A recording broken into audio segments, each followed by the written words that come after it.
Looks like we got Frank Diaz. One of the Diaz brothers. It's Frankie Friday. It is indeed Frankie Friday. What a way to kick off the North American International Championships. These are two powerhouse players. Both of them are in their own regions, some of the most accomplished players to ever play in their region. Definitely.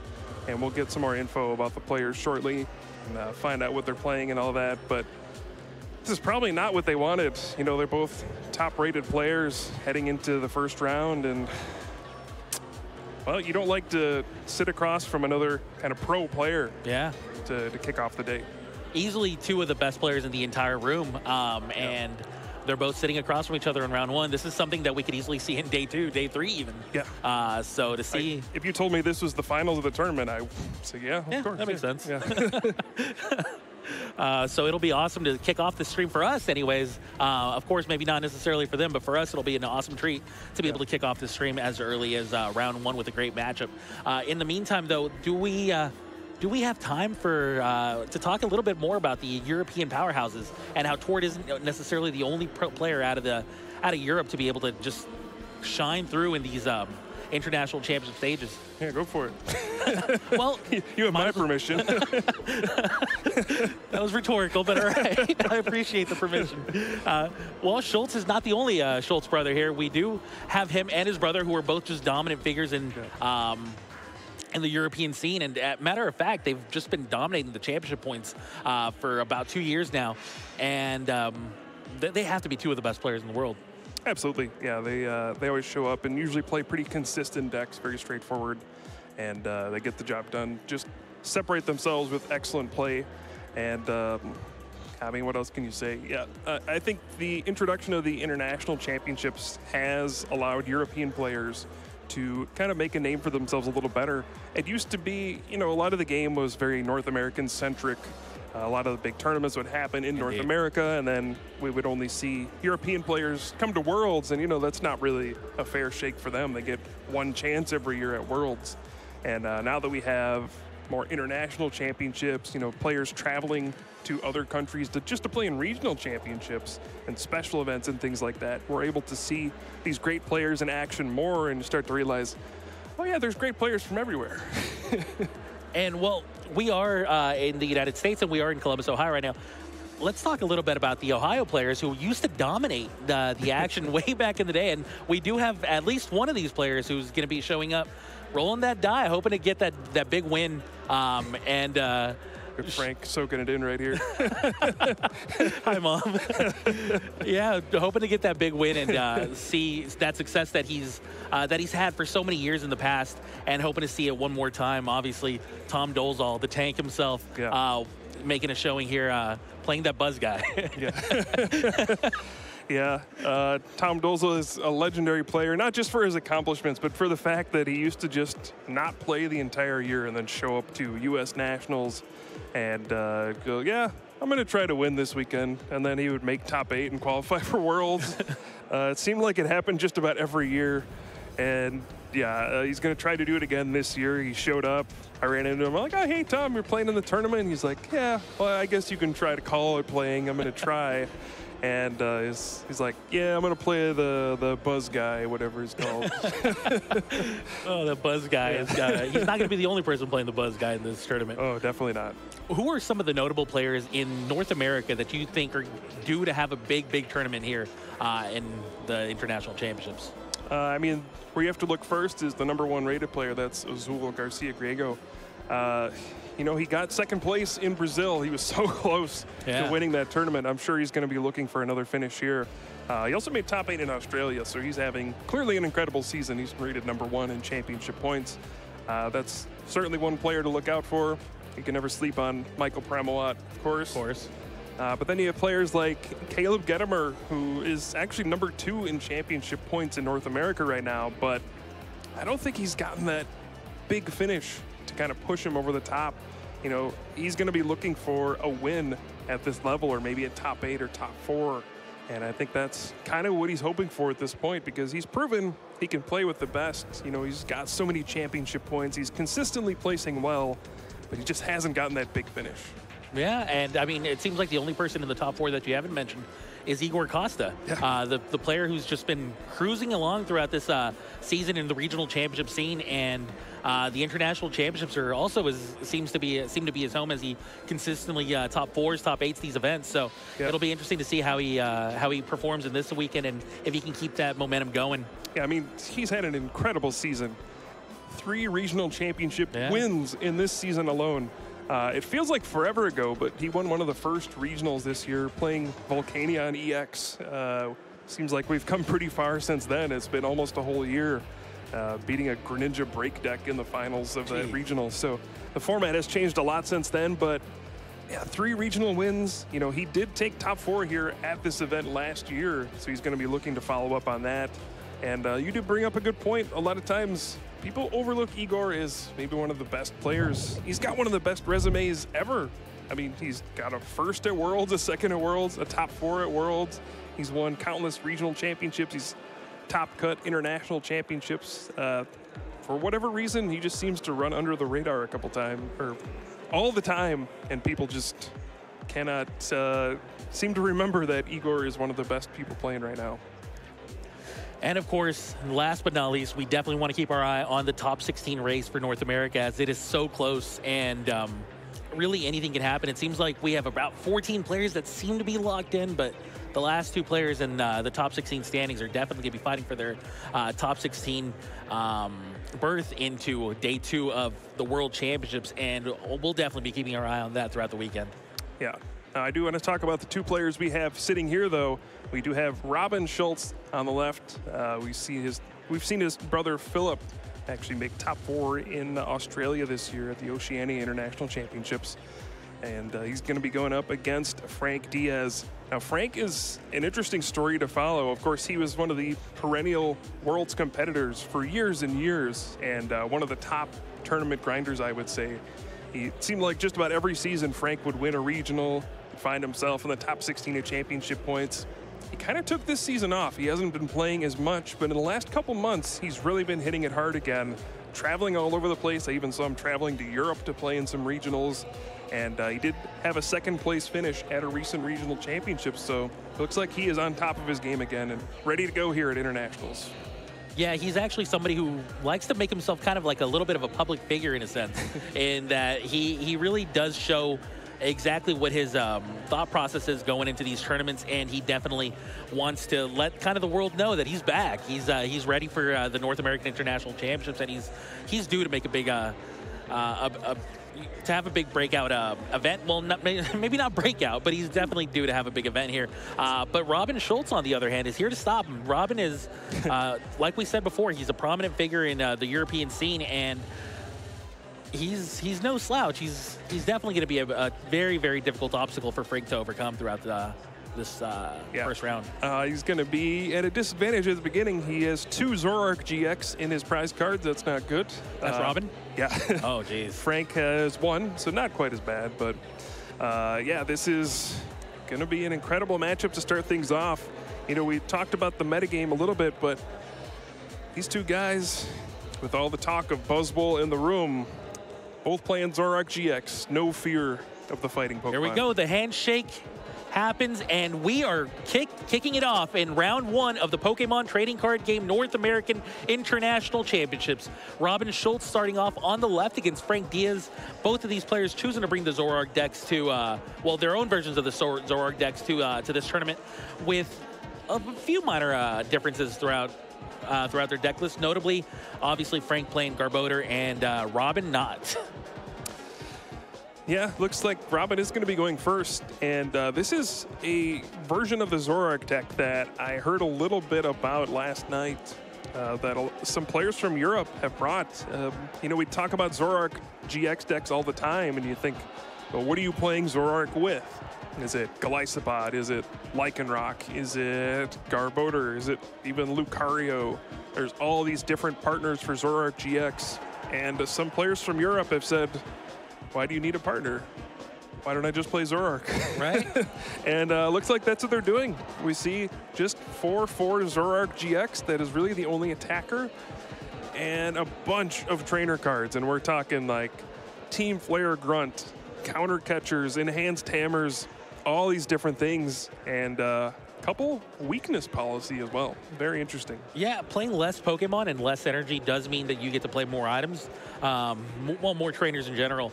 But that is the big deal, right? Like most of the time you pair the Zoroark to be able to shore up its weaknesses. You pair the Zoroark with, say, a Garbodor, for example, like Frank is, in order to be able to stand a chance against these Buzzwole decks. And Robin, on the other hand, is just choosing to go with a weakness policy as his answer to these decks. And it's a bold choice.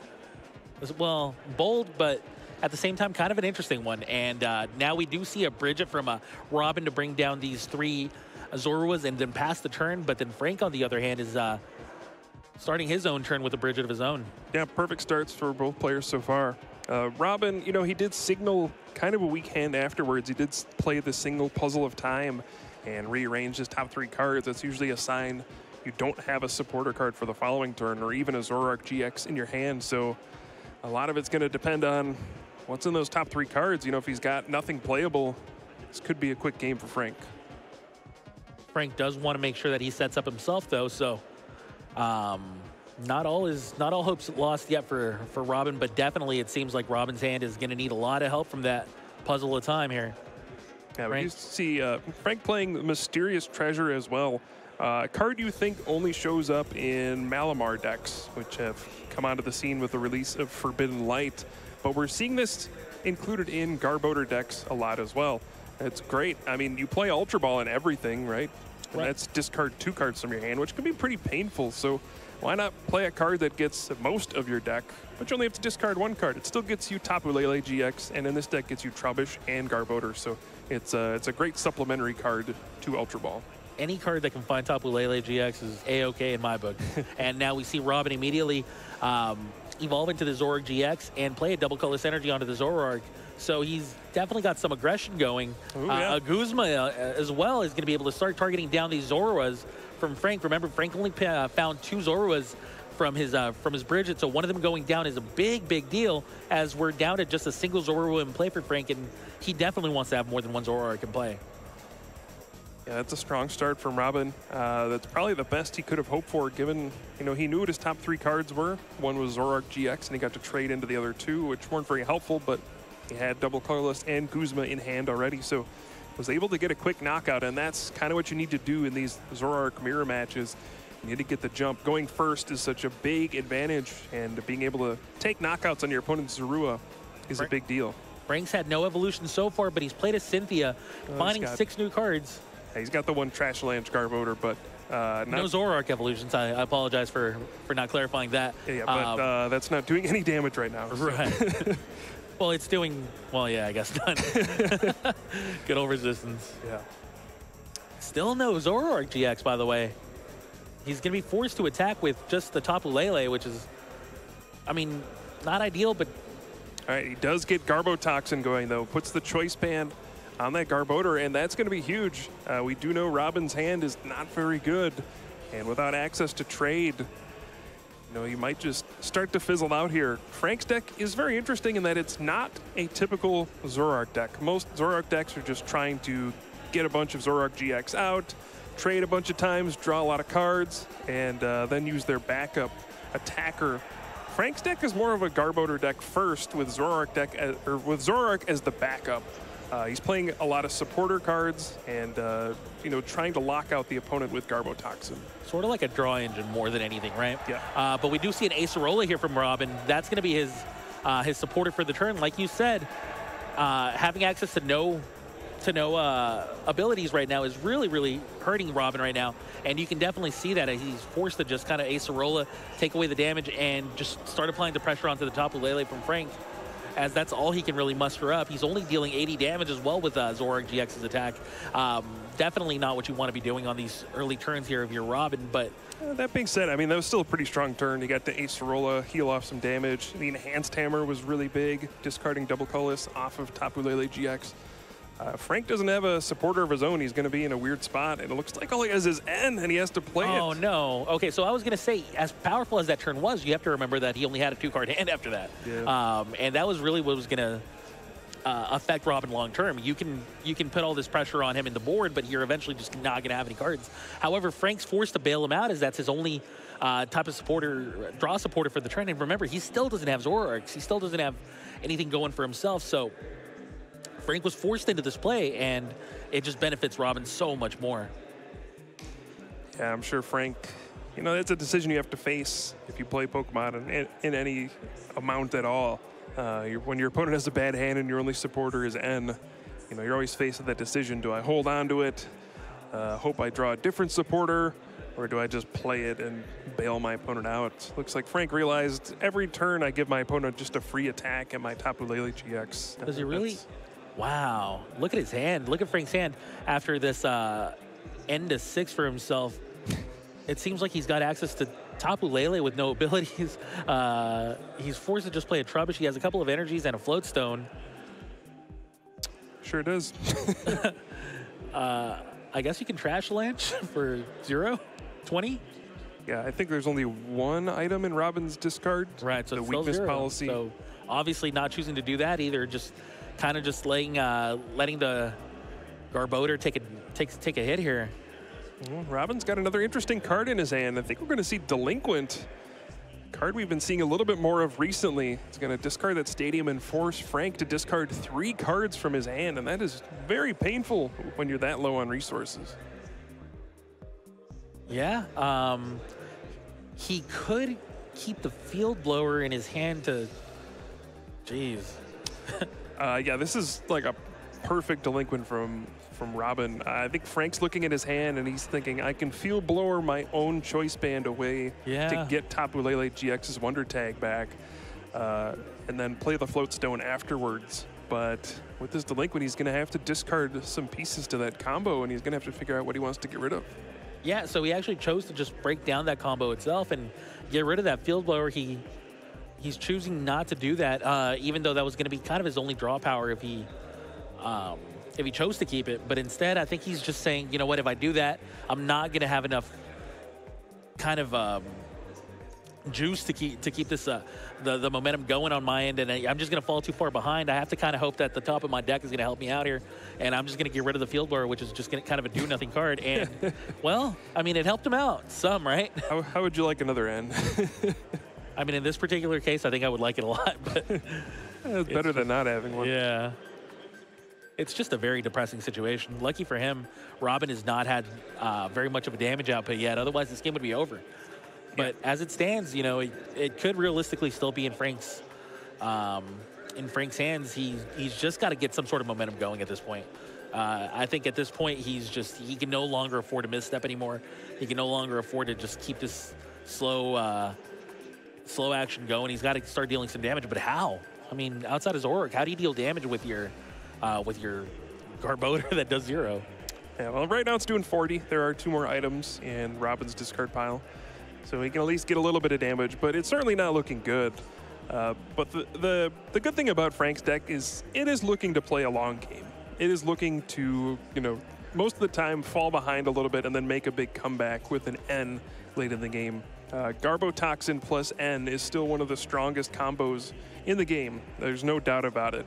If you've ever been N to 1 when your opponent has Garbotoxin out, you know the despair that you feel. You can't use your abilities anymore. You're basically relying on 1 card and then the draw for the turn, and if you draw nothing, your opponent gets a massive window to come back. So even though it looks bad right now, Frank is certainly not out of the game by any means.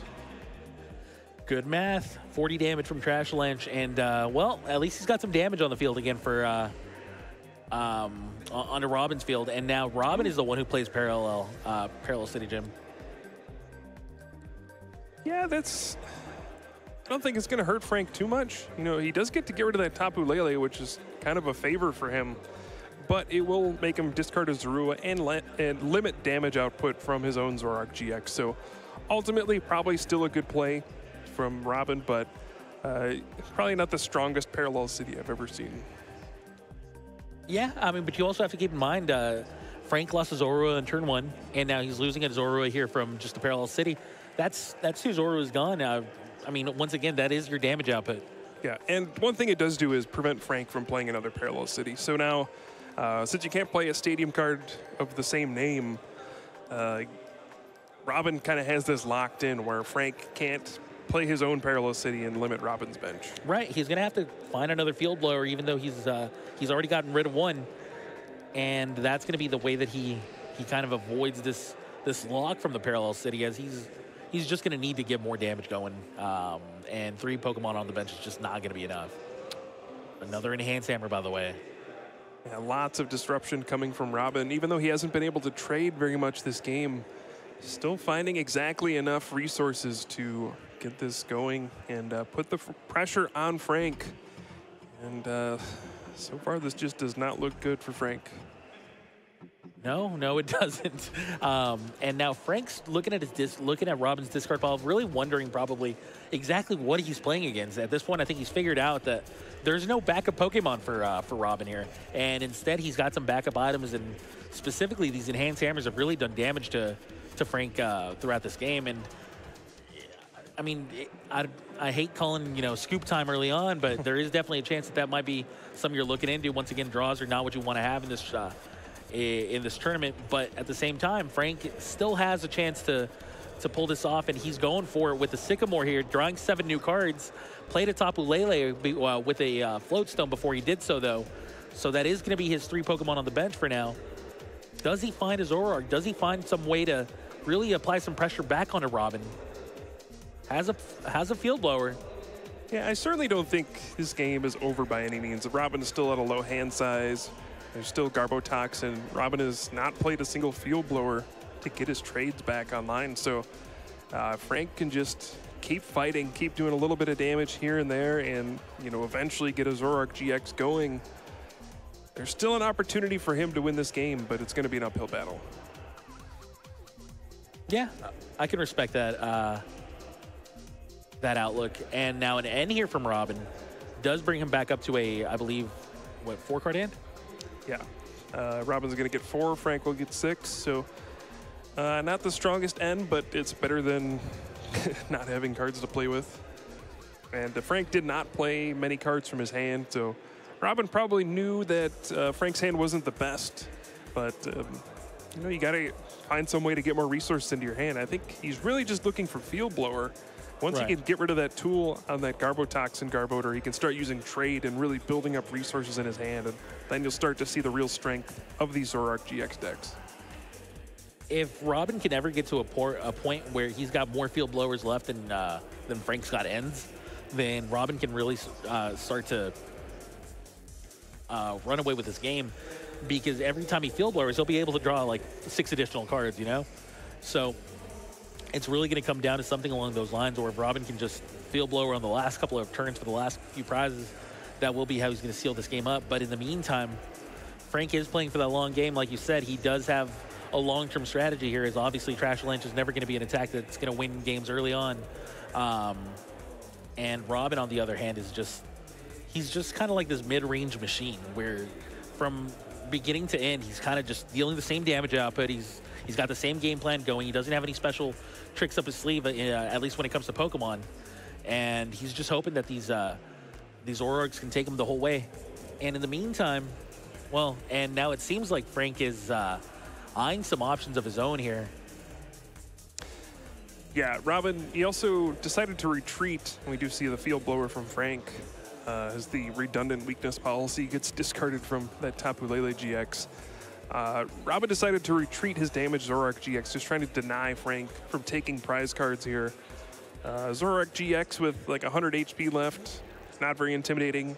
Zoroark GX with 210, a lot more difficult to knock out. So Robin doing everything in his power to make this game more difficult for Frank to win. But again, anything can happen in these scenarios where it's just, you end your opponent down to a low hand size. One thing you got to worry about if you're Frank is you played a lot of your ends. You do have puzzle of time to work with, but you got to set up some power play at some point in the game where you're kind of disrupting your opponent. Yeah, indeed. At this point, the ends are just going to be so much more crucial. And you see a couple of puzzle at times in Frank's hand, definitely going to want to have access to Ennets, well, from here on out. So still no Zoroark GX for Frank. Yeah, I'm starting to wonder if he even plays any, or if he's just, got the Zoros out there for show. Yeah, but he does have 2 Puzzle of Time in his hand, so we do see N and double colorless energy coming back. So here's this going to be this big N play. Robin does have 3 prize cards left, so it's going to be a pretty big N. Yeah, that's the perfect combination of cards to pick up from that Puzzle of Time. Obviously, you lost a couple of double color synergies to these enhanced hammers. That mitigates some of the damage they dealt there. And of course, that N is just going to put so much pressure on Robin to continuously keep drawing well. Because, I mean, you have to understand, he's got no energy in play. The more I see this game play out, the more I see Frank's game plan is really starting to show here. And it's got a lot to do with Robin not drawing the cards that he needs out of this yet. He hasn't found these field blowers and whatnot. And that's really what it's come down to. And that's why Robin hasn't been able to get, you know, he hasn't been able to blow up on a Frank's field here. But, I mean, it's just, once again, another poor hand here for Robin. I'm starting to feel like Frank's starting to turn the tide. Yeah, this is one of those games where if you're playing from Robin's side, if you're looking at prize cards, you're certainly winning. And for the most part, you're ahead on the board, but you feel this sinking feeling there. Oh, and huge top deck. Yeah, that's pretty big. But you have this sinking feeling where if my opponent plays an N and I just draw poorly, I can very easily still lose this game, even though it looks so good from this position. But that top deck Professor Sycamore, that's going to help him. Yeah, he was looking at a very poor hand here, was Robin, but the top of Robin's deck was so huge for him, as it's going to find him 7 new cards as he discards these 3. But he also has to keep in mind, he doesn't want to necessarily just send these items to the discard. I don't know how much of a choice he's got. Yeah, the item count is growing. We've got about 5 or 6 in there right now, so enough to start to be dangerous. And I'm sure Robin has that in mind, but it's not like you're not going to Sycamore here. You have to keep drawing cards. I mean, this Zoroark GX is going to go down at some point. You need to find more double colorless energy. You need to find those Puzzle of Time to perhaps even start getting back double colorless, because it looks like he only got 1 left in his deck. And you can't just sit there and not play any cards. You have to Sycamore. Sure, it hurts, gives your opponent a bigger trash avalanche, but you're going to lose if you don't. You know, I didn't get a chance to see if he has both field blowers in his deck right now.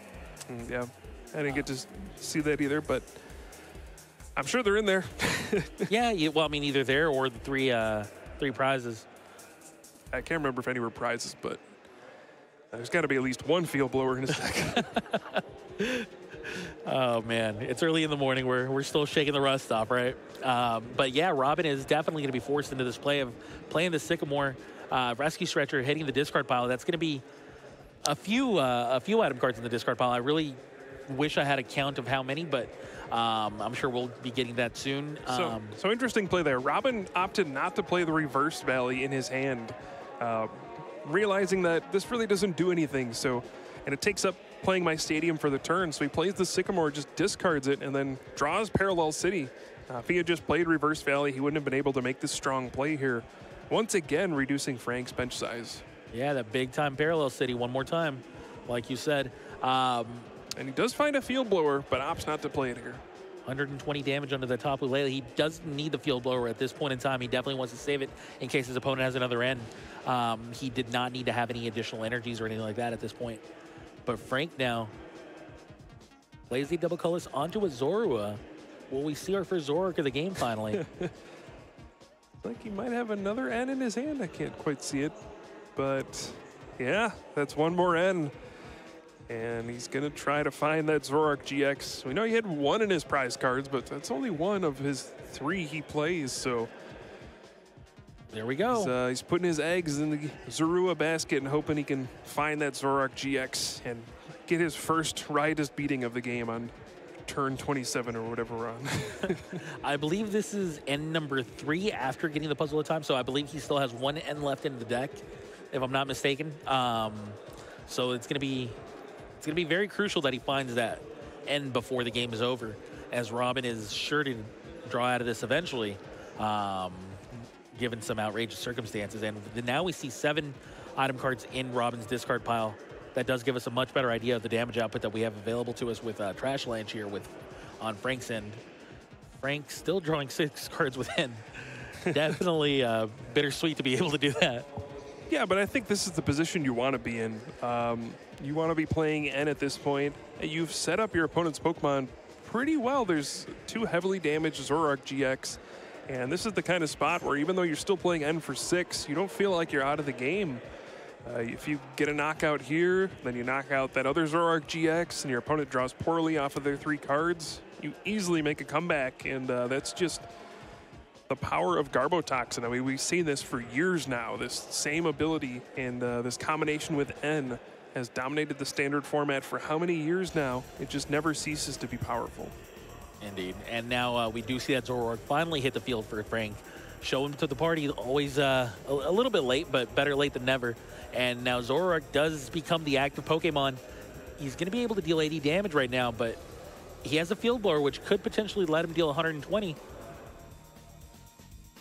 Yeah, it's still not enough.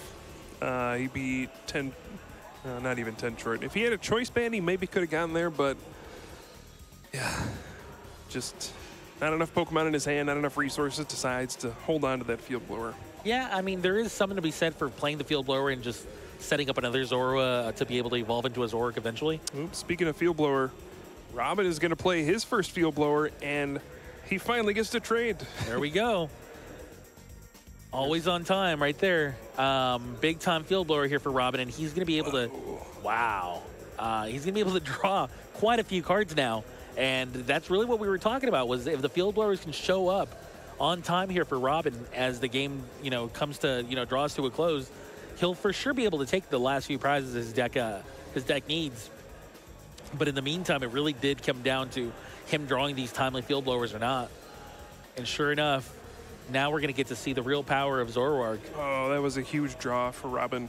So he drew Max Potion off of the first trade, and now it draws his last double colorless energy off of this one. So he's going to be able to completely heal that Zoroark GX and then just attach double colorless, and it's almost like nothing happened. Jeez. He's also got Guzma in hand if he wants to go after Tapu Lele GX for those 2 prizes, go down to 1 prize card. He's actually going after the Garbodor. Going to go down to 2 prize cards. I actually like this better. Yeah. A big mistake people can make is taking prizes too aggressively. Getting N to 1 card is devastating. Getting N to 2 is still bad, but it's not nearly as bad as 1 card. You can still play things like Ultra Ball, and you're surprised how much that 1 extra card makes a difference. So if you're ever in a spot where you can go down to 2 prizes instead of 1, it's usually better to stay at 2. Especially with that GX knockout on board still if he has 1 more Guzma. Coming down to the wire here as Frank is still at 6 prizes, but I mean, his game plan worked out about as well as it could have, with the exception of... Yeah, and Frank knows it's over. He's just going to concede the game. He was seeing if he had any Tapu Lele GX left to get 1 more N, but he knows he can't stop Robin from winning the game. He can't get Garbotoxin, so no use in wasting more time, and Robin Schulz is going to take the first game. It looked... The prize differential made it look worse than it really was. I think Frank was close at points in turning the corner and perhaps winning, but Robin just drawing pretty much exactly enough throughout the entire game to keep the pressure on and take a clean first victory. Yeah, Robin really showed us how powerful it is to have a field full of Zoroarks. Yep. Once you do find that Field Blower, which is, ideally later on in the game, especially, I mean, this was honestly the perfect time to draw it. You got N down to a 3-card hand, you found your Field Blower, you drew 6 additional cards. Those 6 additional cards gave you that Guzma plus that double colorless energy, which is exactly what you needed to get rid of that Garbodor for the rest of the game. And now you only needed to find 1 more knockout while your opponent still had to find 6 prizes. At that point, for sure, that game was over, but it was just so masterfully played by Robin, and the top of his deck was definitely very kind. Yeah, and the deck choice is just fascinating to me. Heading into the weekend, I think everybody had Buzzball pegged as the #1 deck heading into this tournament. We kind of have the 3 big decks in the standard format. You have Zoroark variants, you have Malamar variants, and then you have Buzzball. And I think if you had to ask most people, they would rank Buzzball at the top. And coming into this tournament, they'd be wrong. And coming into this tournament with a pretty much straight Zoroark deck, which is weak to fighting, that takes a lot of guts. But you can see a lot of the trainer cards they've put into this deck have specifically been aimed at Buzzwole. The 2 weakness policy, the card you really never see, but it preys on the fact that most Buzzwole decks just don't play Field Blower. So, hey, if you know your tool's always going to stick, Zoroark not having weakness puts it on even footing against Buzzwole, and then you're drawing way more cards than they are. So I guess it makes sense when you put it like that. Sort of. It's definitely a bold strategy. I really can't. I can't find a better word than the word bold here. If it works, it works. If it works, you're a genius, and congratulations. But there's just so many other fighting Pokemon that you have to worry about. Buzzwole is not the only fighting Pokemon, and these other decks really do play Field Blower. Plus, I mean, not to mention, this is the North American International Championships. I mean, people just come up with all these wacky ideas, and I would be very surprised if at least a good percentage of Buzzwole players and Buzzwole decks don't include at least one Field Blower. And so far, nobody's played Field Blower in their Buzzwole decks, though. I mean, that certainly can change at this event. But right, I'm talking about specifically at North America Internationals. Like, you know, everybody brings out their spicy tech, and I think that could be some spicy tech here going for Buzzwole here. But anyways, Frank Diaz is now going to be starting off the first turn here for Game 2, as he did lose pretty resoundingly to Robin in Game 1. And sure enough, a Bridget on turn 1, always what you want to be seeing. And once again, we only have 2 Zoruas plus two Trubbish to start this game off. Yeah, this is a much different game than the first one. Frank going first gives him a massive advantage. And Robin started with the worst Pokemon he could start with, Mew EX. A card you only want to play against Buzzwole decks. You know, you can use its versatile ability to copy Zoroark's Ride as Beating and knock out Buzzwole GX in one attack. It only has 120 HP, and it gives up 2 prize cards. It is pretty bad in pretty much every other matchup, and is never the Pokemon you want to start with. Kind of ironic how the card is pretty bad in every other matchup, but its main ability is called Versatile. Yeah. You know, I'm just throwing that out there. But Robin now does get to play a Bridget of his own, hopefully, to match Frank. Because that's really, I mean, every Zoroark deck is going to want to have a Bridget on turn 1. That's their dream turn. And sure enough, Bridget on turn 1 here for Robin, finding 3 Zoruas once again. Yeah. All going according to plan. There we go. I mean, don't get me wrong. Mew EX is one of the most powerful cards that exists. It can use any attack.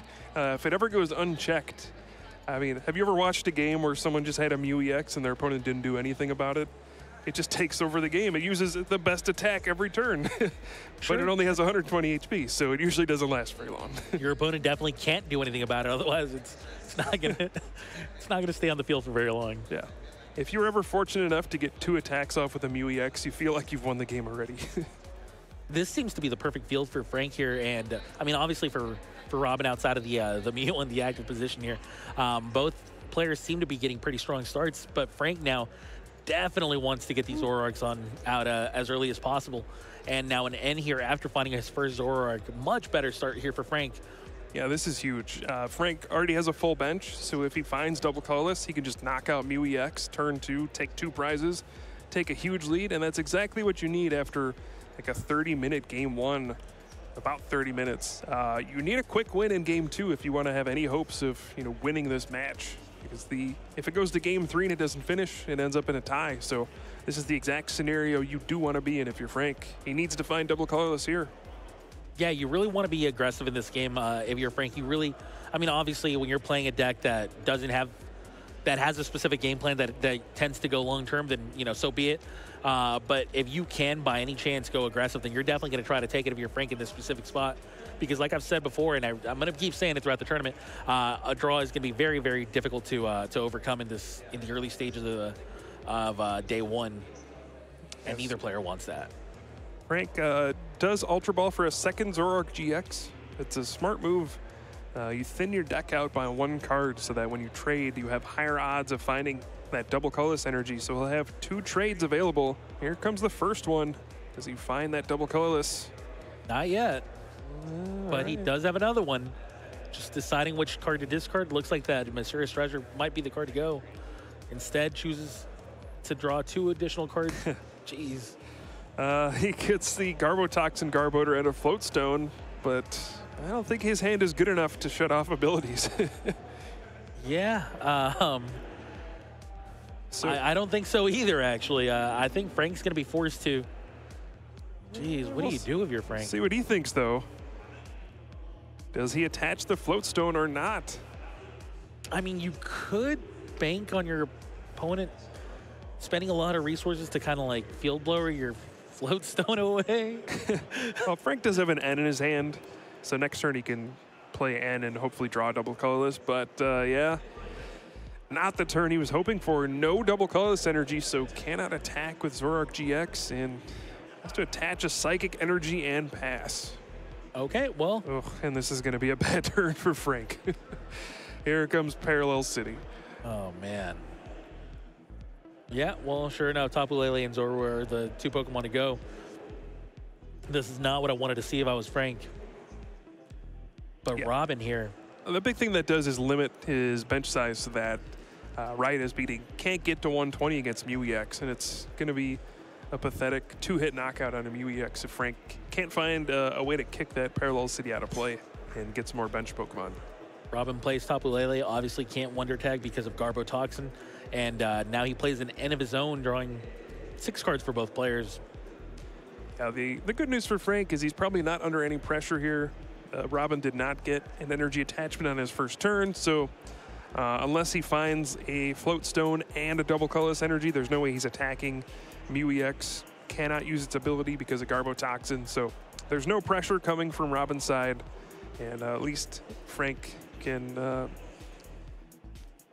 take some solace in the fact that he's not getting attacked this turn. Sure, a Field Blower, there we go. Field Blower does get rid of his own Garbo Toxin. Big time play here as he's gonna need to find quite a few resources here actually. Still no double color, still no energy inside actually in his hand after the first trade. Even a psychic energy works here. He's already got the 1 on his active. Right. Second trade. He did get rid of that Parallel City too, but he might not want to overextend his bench in case Robin has another one. But man, still no energy. Second trade also does not find him the card he needs. Now Frank's got a decision to make. He's got a bunch of N's and a Sycamore Choice Band Puzzle Time. I think you play the N here, even though it's the more dangerous play. I was going to say, Frank, I know Frank. I've known him for a long time. He is a very aggressive player. If I had to bet money, I would say he's playing Sycamore 100% of the time, and he Ultra Balls away 2 N's. Well, you're definitely right. I've watched Frank play enough. If he's got a choice between a Sycamore and an N, he is just dumping his hand immediately. Finds a Tapu Lele with that Ultra Ball. Yeah. Now, he could potentially find another supporter with Wonder Tag, perhaps go for a Guzma or something like that. But he's already traded twice, right? Yeah. Yeah, there's no option for Mallow. Yeah, he doesn't play Mallow either. Well, yeah. But yeah, I think it's just going to be Professor Sycamore. Here we go. He's digging for that double colorless. There we go. At least some kind of energy card here. Finds the double colorless pretty early on in his hand. But now, what other resources is he going to find with it? Because double colorless isn't a good long-term game strategy, and he does play his own Parallel City. Big-time play, actually. Does stop Robin from playing his own. And Riot is Speeding does get rid of the Mew. 2 prizes there going towards Frank. 2 very free prizes, honestly, and that's really why Robin didn't want to start with that Pokemon. It did absolutely nothing besides put him at a big disadvantage. Yeah. So Enhanced Hammer, sure enough. Frank also did get the Choice Band on that Garbo Toxin Garbo, but oh, the counter catcher gonna bring out plus an N. Wow. Yeah, that's huge. It brings you back to the days of Pokemon Catcher with no coin flip. Catcher and N in the same turn, and since Frank had to put Choice Band on the Garbodor instead of Float Stone, it's gonna be a potential struggle for him to get it out of there. But if Robin does find double colorless energy and a couple more Pokemon, he can knock out this Garbo Toxin Garbodor and get back his abilities. Yeah, I mean, his bench is full, so he's going to have to find the Guzma, manually. But he does have quite a few options. Yeah, Just we'll see if Robin can find some way to knock out this. Oop, never mind. He does have Field Blower. He could get rid of the Choice Band and start trading, but it's almost weird, right? Then you give your opponent an opportunity to use their trades and perhaps find a Float Stone and just retreat. Plus, you start powering up Trash Lance really early on in the game. Yep. Really not what you want to be doing. You want to limit Frank's early game aggression as much as you can. Yeah. And Trash Lance is interesting against Zoroark decks. For most of the game, it's pretty bad. Psychic resistance, 210 HP on Zoroark GX. doesn't do a whole lot, but Zoroark decks play a lot of items. And once you get to the very, very late game, especially this build, yeah. Yeah, it's not unusual for Trashalanche, you know, if you throw a Choice Band on top of it, to be able to knock out a Zoroark GX in one hit at the end. You know, you have 4 Puzzle of Time, you have 4 Ultra Ball, you have your Field Blowers, you have all these other things, Counter Catchers, Max Potions, Evo Soda. There's just a ton of items, and it's not that hard to get to, say, 10 items in your discard. And when you hit that number, Trashalanche can get there. Yeah, I think 10 is the magic number if you have a Choice Band, right? Yeah. So, good old math helping us out here. We're at 3 right now. 7 to go. A Field Blower would make it 4, and then you got to think he'd trade away some items, but Robin just says, you know what, I'm good. But Frank has the Guzma. Waste no time finding that Guzma. And an energy. The double colorless energy to boot. Deals 100 damage right away onto this, well, 120 damage, I'm sorry, onto the Zoroark. Yeah, he went to put the extra 10 from Reverse Valley, but that's one of the flip stadiums. Only Robin gets the plus 10 damage. Frank gets the benefit of his metal Pokemon taking 10 less damage. Which could prove to be absolutely useless. Oh, man. All right, so Robin with 120 damage on his active Zoroark. Is he going to go for the Guzma strategy again onto the Garbodor? He could. I just don't think that's going to be a winning play, especially against an opponent playing Puzzle of Time. There's no way you're going to strand Garbodor active. He's at 6 items in the discard now, right? Looks like 5. Discarded Guzma and Puzzle of Time. Oh, that's a Guzma. So these old eyes ain't what they used to be, Kyle. Yeah, Robin does have a strong turn lined up. He does have Field Blower in hand. He does have an Enhanced Hammer, I believe. So he's going to put a lot of pressure back on Frank. But so far, Diaz is the one in the lead. Yeah, Robin deciding on which Pokemon to get. Looks like he's going to be choosing a Tapu Lele. Sure enough does. But where does this lead long term? I mean, really, I mean, this is where the real game begins. Right. When Robin gets to start trading away, maybe get one of those Max Potions or Acerola, start grinding away. It's a battle of 2-hit knockouts when you're playing Zoroark decks, and it is just beginning. And keep in mind, there's 11 minutes and 15 seconds left on this clock, and they're still midway through game 2, if I can even say that. Yeah, I don't think this game's halfway over. Yeah. So it's not looking good for Frank to come out with 3 points, I'll tell you that much. Yeah, that is almost certainly true. Robin does have Enhanced Hammer. I assume he'll play that immediately. He's going to Wonder Tag first. Looks like he's just going to go for an Enhanced Hammer supporter play here and then choose to trade afterwards. I think he's got a Sycamore in hand. He might just be thinning a supporter out of his deck. You know, take a Bridget. Oh, no, looks like he's eyeing up Delinquent. I wonder how many cards Frank has in his hand. Doesn't look like a lot. Delinquent isn't a great play here, though, because Robin doesn't really have anything. He hasn't traded yet, but this could be the case where he's just taking Delinquent out of his deck and saying... Is it really less important than... Oh, no, he's going to Delinquent. It looks like he had a 3-card hand, though. He's going to get rid of Frank's entire hand. Keep in mind, Frank can literally just trade away whatever he draws here unless it's like a Sycamore. Yeah, now Robin's going to start trading away. It's already 2. He's going to use the 3rd one and does not find any energy. Has to play an Enhanced Hammer. Yikes. I think that's 7 items now? Six items. Looks like it.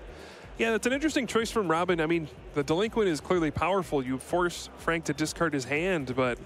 Right away, you see Frank on the outside of the screen immediately just trade away what he drew. Yeah, exactly. He can just trade a couple times, and if he draws away a Guzma, if he draws a supporter, he's fine. It could be the double colorless energy, though, and he does take 2 more prizes. That brings Frank down to 2 prizes left. Yeah. Keep in mind, there's 7 items in Robin's discard pile. So not only does Robin have to take 6 prizes here, but he's also got to do it without getting more items into his discard pile. Otherwise, he's just going to be facing a return KO from a Garbodor. It's just looking very difficult for Robin to pull this game off. And if I'm Robin, I'm scooping right now. Yeah, I would consider it for sure. You can see some of the logic behind playing the Delinquent there. It actually puts Frank on the defensive where he can't really afford to put a tool on Garboder anymore. He can't Garbotoxin because he needs his own trade. So in a way, it keeps your abilities online for another turn because you know there's no way Frank is going to put a float stone on his Garboder in that spot. So it's thinking a little bit farther ahead, but I still don't know if it's worth it, you know, getting your Zoroark knocked out. Maybe digging for Max Potion would have been a little stronger there. I'll tell you, it would have been worth it if Frank hadn't found an energy. But that's true. But since he did, obviously, it looks very painful now here for Robin, as things just did not go according to plan for the guy. And now Frank's down to 2 prizes. I mean, honestly, another prize is not that difficult to take here. Tapu Lele's just very easy to knock out. At least it will be pretty soon. Actually, it is now, actually. So Robin's going to play the end here. This could be a somewhat long-term strategy for Robin. I didn't get a good look at everything in Frank's discard pile, but maybe Robin has noted there's a lot of energy in here. And if Frank has had to burn through too many Puzzle of Time already, you know, he did play a big Sycamore. He actually just traded away a Puzzle of Time there. If Frank is running out of resources, Robin could win the game with some of his energy disruption cards like Enhanced Hammer. He's got Team Flare Grunt, and he might be looking at it and saying, you know what, I can win the game just by running Frank out of energy. We'll have to see. Obviously, we don't have perfect information right now. We don't know exactly how many, for example, Psychic Energies Frank's got left in the deck, but I'd have to imagine that it's probably around 3. Maybe. There's 2 in play. He had to discard 1 early. So I think there's maybe 1 or 2 left for him. Not a lot. Right. How many double colors did we see in the discard? 2, right? I think so, yeah. The 3rd one's in play. So there's 1 of those left, too. Probably a couple of Puzzle of Times left somewhere in the deck. Yeah, the problem is if you lose this game, it's almost certainly a tie. So I'm on your side. I think I would concede in this spot. There's no way to know if, you know, 9 minutes was enough to finish a 3rd game, but it's better than 2 minutes. Some would accuse us of having no heart, you know, but I like to think with my brain and not with my heart. And in this particular spot, it's just going to be very difficult for them to finish a game 3. Even if he were to scoop in this very second, it would be very difficult to finish it. So from here on out, I'm definitely going to be hoping that Robin, if Robin can pull this game off, he shows us a masterclass of what it's like to play a late game against a deck that's designed to go to the late game. Ooh, talking about late game, how about some resource management coming up? Got that Oranguru coming out. And looks like Robin does have a counter catcher in hand as well. So I think at this point, Robin might realize he probably isn't going to win a full game. But if he can simply last until time runs out, it's effectively a win, right? He won the first game, so if the second game doesn't finish, he wins the match. So he's going to do everything he can to make sure Frank doesn't win. And here we go, resource management. It's actually pretty effective against Trashalanche. Put 3 items back into your deck. And now we're going to see that item count go from 8 to 5. And Frank's going to need a Psychic Energy plus a Field Blower if he even wants to get a knockout on this Oranguru. Otherwise, it won't be enough. Yeah, it actually says put 3 cards back into your deck, but in this particular case, it really might as well say put 3 items. It's definitely going to be doing that no matter what. Yeah. Of course, Field Blower, a couple puzzles, a Puzzle of Time and an Enhanced Hammer. Perfect choices here for Robin. And yeah, he's going to be going down to only 5 items in the discard pile. It's going to be difficult for him to knock out this Oranguru, but beyond that, it's going to be, wow. Well, maybe it won't be difficult for him to knock out the Oranguru. And Frank does find a float stone, so he goes down to 1 prize. Can Robin somehow find a way to win or maybe not lose this game? 4.5 minutes remaining. Robin thinking, how do I not lose? I mean, ideally, how do I win later on? You know, in like, let's say 5 turns from now, I'll wonder about that. I'll wonder how to win. But for now, how do I just stop my opponent from doing so much damage to me? Doesn't look good. Yeah, it looks like 5 items in the discard still. Look at all 5 items in hand. Exactly. Look at all the items in his hand. he's forced to just discard them. He has no real choice here. So back up to 6. Oh, actually, it looks like 7 now. So all that resource management that Rangaroo did was just kind of there to help him not get one-hit KO'd after this turn's going to be over, if he can even do that. I don't even think he can do that. We did see another enhanced hammer discarding the double colorless off of Zoroark GX, so the current state of this board, Frank can't attack or retreat with the Zoroark GX, so not looking terrible. He has the double colorless in his hand, though. Yeah, that helps. That actually is more than likely going to be the final double colorless in his entire in this entire game, unless he can double puzzle a time. Oh, if Frank finds a choice band here, he can win with 7 items in the discard. Guzma and choice band, he can knock out that Tapu Lele GX on the bench. So he traded digging for it, but I don't think he found the card he needed. You might not want to overextend that. Oh man, that's rough. Well, that's great because now Enhanced Hammer can't discard the energy off that Zoroark GX.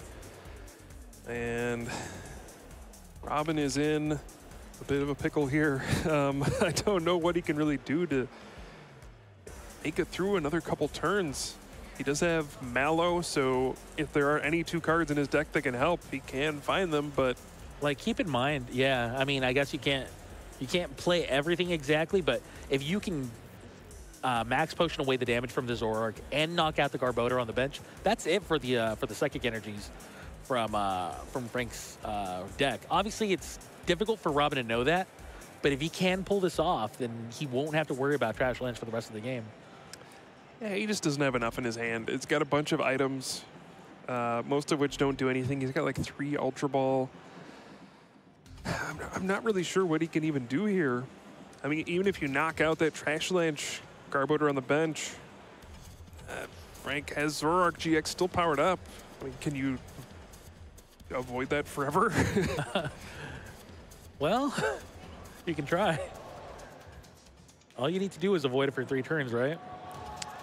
Guess so. Looks like Robin's going for a puzzle of time for sure off the Mallow and deciding what the other card should be.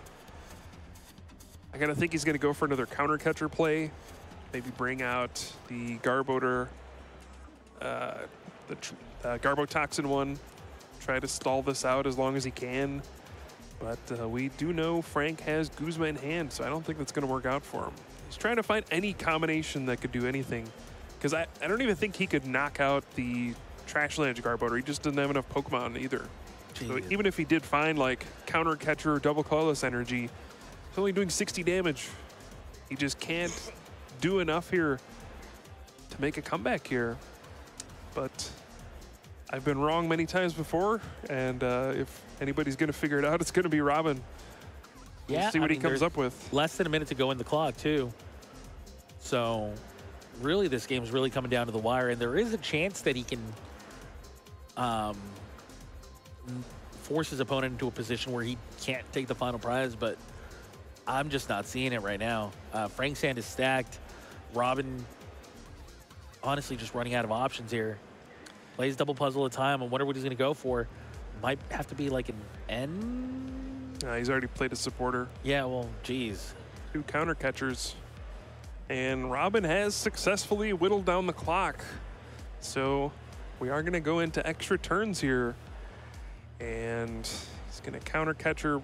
Got to imagine that Garbotoxin Garbodor.